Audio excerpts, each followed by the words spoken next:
मैं Rajendra Kumar Maximus career academy Sikar से आपका हार्दिक स्वागत करता हूँ।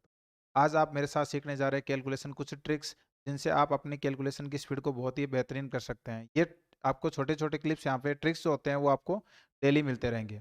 जैसे कि आज आप मेरे साथ सीखने जा रहे हैं कि जिसमें इकाई का अंक दोनों का क्या दे रखा हो, एडिशन 10 हो। जैसे कि इकाई का अंक देखो 8 है, यहाँ पर कितना है 2, 8 और 2 कितना हो गया 10। ट्रिक को पहले आराम से समझना है कि क्या दे रखा है। सबसे पहले इकाई का अंक जिसका एडिशन कितना हो 10 है, तो देखो 6 और 4 यहाँ पर क्या है 10। यहाँ पर देखा 3 और 7 क्या है 10। तो सबसे पहले मल्टीप्लीकेशन में ऐसी चीजें आती हैं कि आप कैलकुलेशन के टाइम पर दिक्कत क्रिएट होती है। तो यहाँ सबसे पहले आज के बाद ये जिसका भी इकाई का अंक 10 होता है उसकी कैलकुलेशन के लिए आपको कोई दिक्कत नहीं होगी। जैसे कि मान के चलो करना क्या है, सबसे पहले इकाई का अंक जिनका 10 था इन दोनों इकाई के अंकों को मल्टीप्लाई करो। 8 दूनी कितना हो गया बताओ 16। तो एज इट इज लिख दो यहाँ पर। इसके बाद क्या है कि जो दाई का अंक है या फिर इकाई के अंक को छोड़ के जो डिजिट है वो सेम होना चाहिए। जैसे कि मान के चलो यहाँ पर क्या है 2 और यहाँ पे भी क्या है 2, तो ये दोनों सेम है। तो जब सेम है तो इसके जस्ट आगे वाला नंबर कौन सा आता है बताओ 3।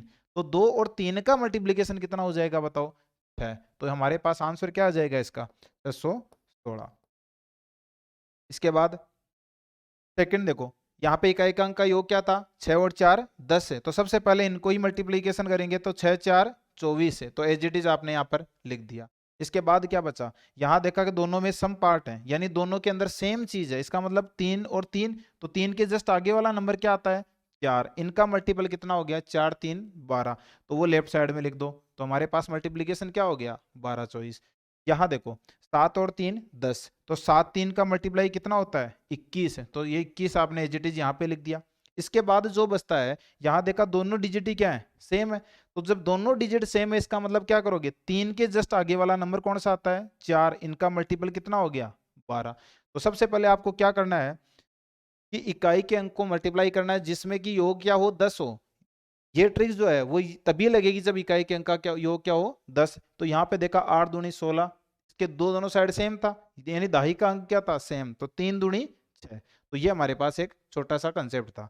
जैसे कि मान के चलो इस पे कुछ एग्जांपल और लेते हैं। अपने पास में आ गया 35 इंटू अगेन 35। तो ये छोटा सा ऐसा पार्ट है कि आपको यहाँ पे कल मैंने कुछ चीजें बताई थी। उसी तरह जैसे मान के चलो 35 इंटू 35, तो सबसे पहले देखो 5 और 5 क्या है 10। तो 5 का 5 से मल्टीप्लाई कर देंगे कितना हो जाएगा 25। दूसरा देखो इनका दाही का अंक है यानी इकाई के अंक को छोड़ के सारे डिजिट सेम है, 3 यहाँ भी 3 यहाँ भी। तो इस केस में क्या करोगे 3 के जस्ट आगे वाला नंबर कौन सा 4, इनका मल्टीपल करो कितना हो गया 12। तो सीधा 12 25 हो जाएगा। जैसे कि मान के चलो 6 7 है और मैं यहाँ लिखता हूँ कितना 6 3। तो सबसे पहला काम क्या था कि 7 और 3 क्या दिखा 10 है। तो इकाई का अंक जिसका योग क्या हो बताओ 10 है और दाई के अंक क्या हो सेम, या फिर इकाई के अंक को छोड़ के डिजिट जितने भी हैं वो क्या होने चाहिए सेम। तो सबसे पहले इन इकाई के अंक को मल्टीप्लाई करा कितना आ गया 7 3 21। अब दाई के जो अंक है वो देखो कितना है 6, यहाँ भी क्या था 6। तो 6 के जस्ट आगे वाला नंबर कौन सा आता है 7 है। इन दोनों का मल्टीप्लीकेशन ही क्या हो जाएगा इसका बताओ। तो सीधा सा कंसेप्ट है कि आपको एक छोटी सी ट्रिक बताइए जिसके अंदर आपको करना क्या था कि इकाई का अंक क्या हो दोनों का एडिशन 10 हो और दाई के अंक क्या हो सेम हो। तो सबसे पहले इकाई के अंक को मल्टीप्लाई कर दो और दाई के अंक को एक बढ़ा करके मल्टीप्लाई करके लेफ्ट साइड में लिख दो। शायद ये ट्रिक आपको समझ आई होगी। Thank you.